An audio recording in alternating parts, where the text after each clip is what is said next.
बिस्मिल्लाहिर्रहमानिर्रहीम। अस्सलाम वालेकुम मेरे प्यारे प्यारे व्यूअर्स, तुसी वेख रहे हो फराज किचन। फराज किचन चो एक दफ़ा फिर तुहाडी भैन तुहाडी खिदमत च हाज़र होई है।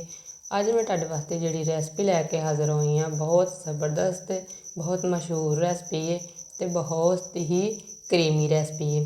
अज मैं तुहाडे वास्ते लैके आई हाँ रशियन सैलड की रेसिपी। रशियन सैलड असी किस तरह बनाना है, ये सानू किहड़े अज्जा चाहिए ने, ये तुहानू मेरी वीडियो एंड तक वेखनी पैनी है।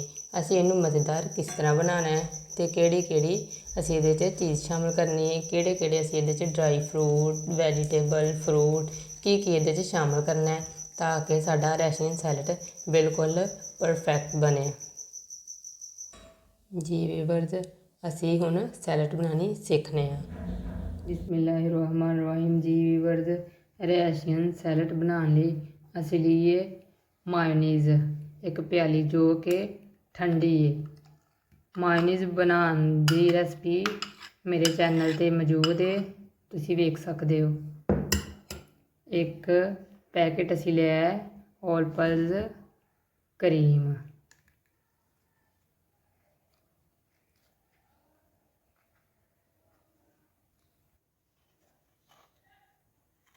दो चम्मच लिए मैं ग्रैंड की हुई शुगर,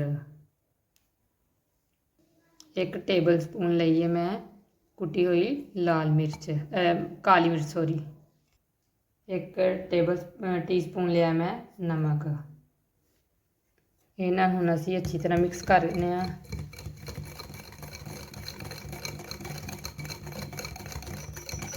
जी व्यूअर्स, सॉस का ये बहुत अहम किरदार है। अगर तुहाडी सॉस परफेक्ट है तो समझो तुहाडी सैलड बिल्कुल परफेक्ट बनेगी। मैं हाफ प्याली लई सी मायोनीज़, एक पैकेट क्रीम, 2 टेबल स्पून चीनी, 1 टीस्पून काली मिर्च तो 1 टीस्पून नमक शामिल करके अच्छी तरह मिक्स करके तो सॉस नूं फ्रिज रख दिता सी ठंडा होने वास्ते। कोल ही मैं फ्रूटां की कटिंग कर लई है। फ्रूट की कटिंग असी उदों करनी है जो असी इन्हों इस्तेमाल करना, नहीं तो साढ़े सेब काले हो जाएंगे। एक सैल दे विच इन्हां दी कटिंग करनी है। एक प्याली मैं लेने सेब, एक प्याली मैं लिया है केला,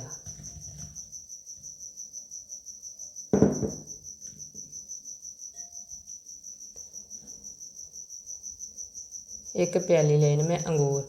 अगर अंगूर वड्डे ने तो तुसी इन्हां इन्हां दी कटिंग कर लो, अगर छोटे ने तो तुसी वैसे ही धो के इन्हां शामिल कर लो। मेरे को वड्डे अंगूर सन, मैं इन्हां अच्छी तरह धो के खुश्क करके तो इन्हां दी कटिंग कर ली है। एक प्याली मेरे को मकरोनी जिन्हों मैं बॉयल करके नमक डाल के विच आयल डाल के 1 चम्मच तो बॉयल करके ठंडा कर लिया।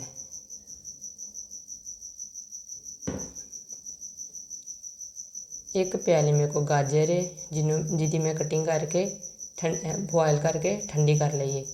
ताड़ी हर चीज़ ठंडी होनी चाहिए है, गर्म ये कोई चीज़ नहीं होनी चाहिए। एक प्याली मेरे को अनार,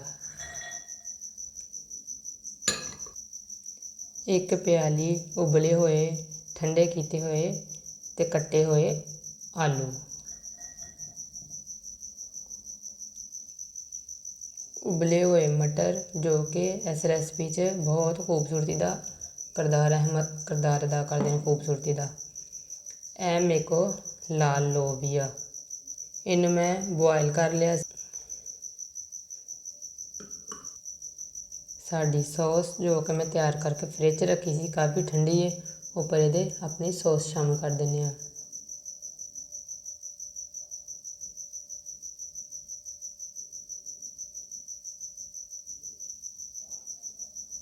हल्के हथ नाल असीं इहदी मिक्सिंग करने ताकि साढ़े फ्रूट साड़ियाँ सब्जियाँ टुटन ना, बिल्कुल हल्के हथ नाल।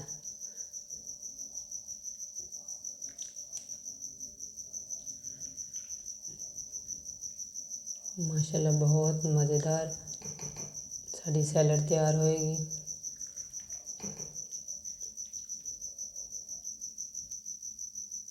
ਇਹ ਮਜ਼ੇਦਾਰ ਤੇ ਮਾਸ਼ਾਅੱਲਾ ਵੈਸੇ ਬਹੁਤ ਜ਼ਿਆਦਾ ਹੈ, ਲੇਕਿਨ ਇਹਦੇ ਜ਼ਾਇਕੇ ਵਿੱਚ ਮਜ਼ੀਦ ਇਜ਼ਾਫਾ ਕਰਨ ਵਾਸਤੇ ਅਸੀਂ ਇਹਦੀ ਗਾਰਨਿਸ਼ਿੰਗ ਵਾਸਤੇ ਇਸਤੇਮਾਲ ਕਰਨੇ ਆ ਡਰਾਈ ਫਰੂਟ।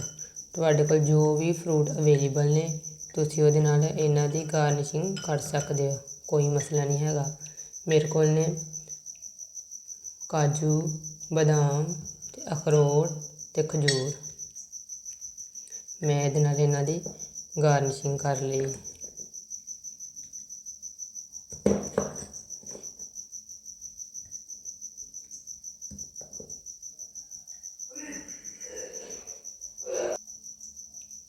ਜੀ ਵੀਵਰਸ, ਜੇ ਇੰਗਰੀਡੀਅੰਟ ਮੈਂ ਇਸਤੇਮਾਲ ਕੀਤੇ ਨੇ, ਅਗਰ ਤੁਹਾਡੇ ਕੋਲ ਇਹਨਾਂ ਵਿੱਚ ਕੋਈ ਚੀਜ਼ ਨਹੀਂ ਮੌਜੂਦ ਹੈ ਤਾਂ ਕੋਈ ਮਸਲਾ ਨਹੀਂ ਹੈਗਾ। ਜਿਹੜੇ ਫਰੂਟ ਤੁਹਾਡੇ ਕੋਲ ਅਵੇਲੇਬਲ ਨੇ, ਜਿਹੜੀਆਂ ਸਬਜ਼ੀਆਂ ਤੁਹਾਡੇ ਕੋਲ ਅਵੇਲੇਬਲ ਨੇ, ਤੁਸੀਂ ਉਹਨਾਂ ਨਾਲ ਵੀ ਅੱਛੇ ਤਰੀਕੇ ਨਾਲ ਜ਼ਾਇਕੇਦਾਰ ਰੈਸ਼ੀਅਨ ਸੈਲਡ ਤਿਆਰ ਕਰ ਸਕਦੇ ਹੋ। ਮੈਂ ਉਮੀਦ ਕਰਨੀ ਆ ਕਿ ਤੁਹਾਨੂੰ ਮੇਰੀ ਅੱਜ ਦੀ ਰੈਸਪੀ ਪਸੰਦ ਆਈ ਹੋਏਗੀ। ਆਪਣਾ ਬਹੁਤ ਬਹੁਤ ਖਿਆਲ ਰੱਖਿਆ, ਦੁਆਵਾਂ 'ਚ ਆਪਣੀ ਭੈਣ ਨੂੰ ਯਾਦ ਰੱਖਿਆ ਜੇ। ਮਿਲਦੇ ਹਾਂ ਇੱਕ ਨਵੀਂ ਵੀਡੀਓ 'ਚ, ਉਸ ਵਕਤ ਤੱਕ ਦੇ ਲਈ ਅੱਲਾ ਹਾਫਿਜ਼।